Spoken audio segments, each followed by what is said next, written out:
We are constantly searching for the next big health hack. We scour the internet for the latest superfood. We debate whether to buy that expensive gym membership. Or we look for a complex supplement routine to fix our energy levels. But what if the most powerful medicine for your cardiovascular system was completely free? What if it required absolutely no equipment? And what if it was something you already knew how to do? Research suggests that as little as 30 minutes of walking a day can fundamentally transform your heart health. But we aren't just talking about feeling better. We are talking about specific physiological changes that happen under the hood. What actually happens to your arteries when you make this a daily habit? What happens to your resting heart rate and your blood chemistry?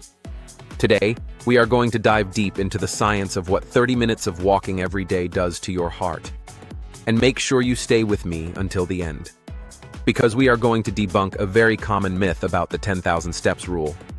Knowing the truth might save you a lot of time and anxiety. To understand why walking is so potent, we first have to look at the heart as a muscle.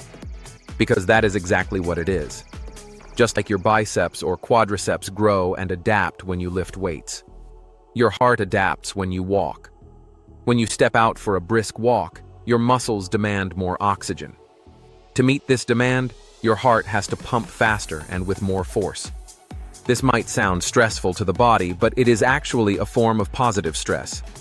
Over time, this daily 30-minute stimulus causes the heart muscle to become more efficient. Specifically, the left ventricle becomes better at its job. This is the chamber responsible for pumping oxygenated blood out to the rest of your body. It increases its stroke volume, which means it pushes out more blood with every single beat. The result of this is fascinating. Because your heart becomes more efficient, it doesn't have to beat as often to keep you alive. This lowers your resting heart rate. Think about the math on that for a second. If you can lower your resting heart rate by just 10 beats per minute through daily walking, you are saving your heart thousands of beats per day and millions of beats over a lifetime. You are essentially extending the warranty on your heart's engine. But the benefits extend far beyond the heart muscle itself. We have to talk about the pipes, your arteries.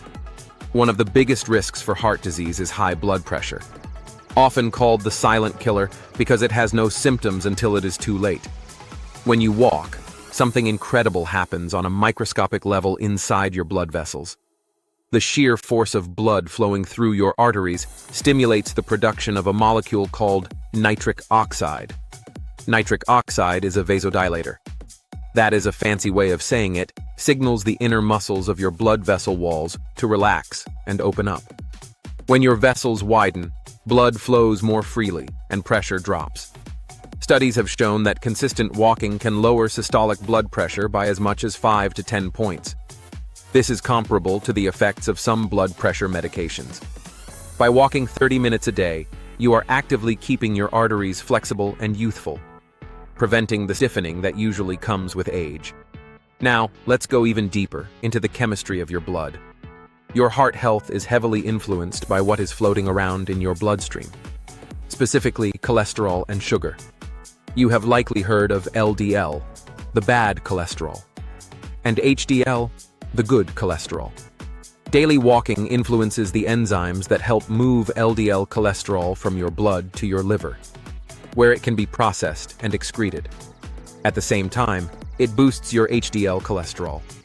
Think of HDL as the microscopic cleaning crew of your bloodstream.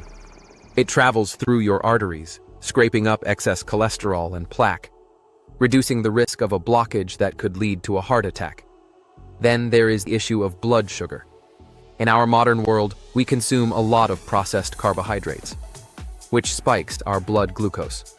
High blood sugar over time damages the lining of your blood vessels and nerves. This is where walking becomes a superpower, especially if you do it after a meal. When you walk, your large leg muscles become hungry for fuel. They pull glucose directly from your bloodstream to use as energy. And they do this independently of insulin. This improves your insulin sensitivity and blunts blood sugar spikes. By keeping your blood sugar stable, you are protecting the delicate inner walls of your heart's blood supply. Speaking of inflammation, this brings us to the connection between your brain and your heart. We often think of heart disease as purely physical, but stress plays a massive role. Chronic stress keeps your body in a fight or flight mode, flooding your system with cortisol. High levels of cortisol over long periods increase inflammation throughout the body, including in the coronary arteries. Walking is nature's tranquilizer. It forces a shift in your nervous system. It moves you from the sympathetic fight or flight state to the parasympathetic rest and digest state. This lowers cortisol levels and reduces systemic inflammation. There is even a phenomenon known as angiogenesis. If you have some blockages in your heart, regular aerobic exercise like walking can actually stimulate the body to grow new, tiny blood vessels. These create natural bypasses around the blocked areas. It is literally your body healing itself through movement. Now, before you lace up your shoes, we need to address the elephant in the room: the 10,000 steps myth. For years, we have been told that 10,000 is the magic number. If you don't hit it, you failed. But the truth is, that number didn't come from a medical study. It originated from a Japanese marketing campaign for a pedometer in the 1960s. Modern science tells a different, more encouraging story. A massive study published in the Lancet Public Health Journal analyzed data from nearly 50,000 people.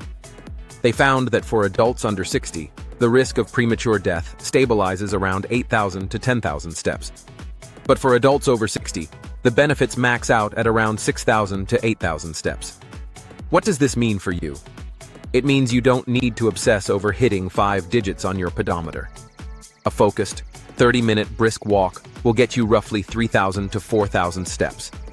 If you combine that with your normal daily movement, walking to the car, moving around the house, shopping, you will easily hit that sweet spot of 7,000 to 8,000 steps where the cardiac benefits are maximized. So, how should you walk? The goal is a brisk pace. A good rule of thumb is the talk test. You should be walking fast enough that you can hold a conversation, but you wouldn't be able to sing a song.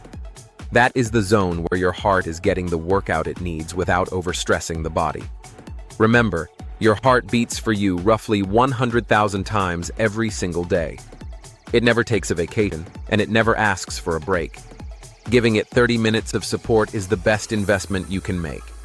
It is not about becoming a marathon runner. It is about consistency. So, the question isn't whether you have time to walk today. The question is, can you afford not to? If you found this video helpful, please hit that like button. And consider subscribing for more science-backed health insights. And let me know in the comments below. Do you prefer walking in the morning to start your day, or in the evening to unwind? Thanks for watching, and I'll see you in the next video.